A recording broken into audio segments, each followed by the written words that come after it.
விஜயகாந்தின் மகன் சண்முக பாண்டியன் நடிப்பில் வெளியாகியிருக்கும் படைத்தலைவன் திரைப்படத்தின் முதல் நாள் வசூல் விவரத்தை பார்க்கலாம். நடிகர் விஜயகாந்த் மறைவுக்கு பின்னர் அவரது மகன் சண்முக பாண்டியன் நடிப்பில் வெளியாகியிருக்கும் திரைப்படம் படைத்தலைவன். இப்படத்தை அன்பு இயக்கியுள்ளார். இப்படத்தில் சண்முக பாண்டியன் உடன் யாமினி, முனிஷ்காந்த், கஸ்தூரி ராஜா, அருள்தாஸ், கருடன் ராம் என மிகப்பெரிய நட்சத்திர பட்டாளமே நடித்துள்ளது. அது மட்டுமின்றி இப்படத்திற்கு கூடுதல் பலம் சேர்க்கும் விதமாக கேப்டன் விஜயகாந்தையும் AI மூலம் கேமியோ ரோலில் நடிக்க வைத்திருக்கிறார்கள். படைத்தலைவன் படம் கடந்த மாதமே ரிலீஸ் ஆவதாக இருந்து கடைசி நேரத்தில் ரிலீஸ் தேதி தள்ளி வைக்கப்பட்டது.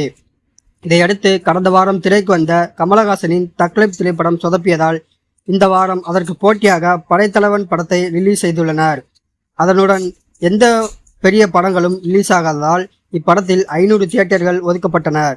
கேப்டன் விஜயகாந்த் கேமியோ ரோலில் வருவதால் இப்படத்தை பார்க்க அவரது ரசிகர்கள் முதல் நாளில் படையெடுத்து வந்தனர்.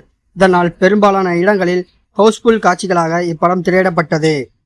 படைத்தலைவன் திரைப்படத்தில் விஜயகாந்த் பார்க்க ரசிகர்கள் ஆர்வம் காட்டினாலும் படம் பற்றிய விமர்சன ரீதியாக சோபிக்கவில்லை. கதை நன்றாக இருந்தாலும் திரைக்கதையில் சொதப்பியிருக்கிறார்கள் என்பதே பெரும்பாலானவர்களின் கருத்தாக இருந்தது. படைத்தலைவன் திரைப்படம் முதல் நாளில் 50 லட்சத்துக்கு மேல் வசூலித்து உள்ளதாக கூறப்படுகிறது.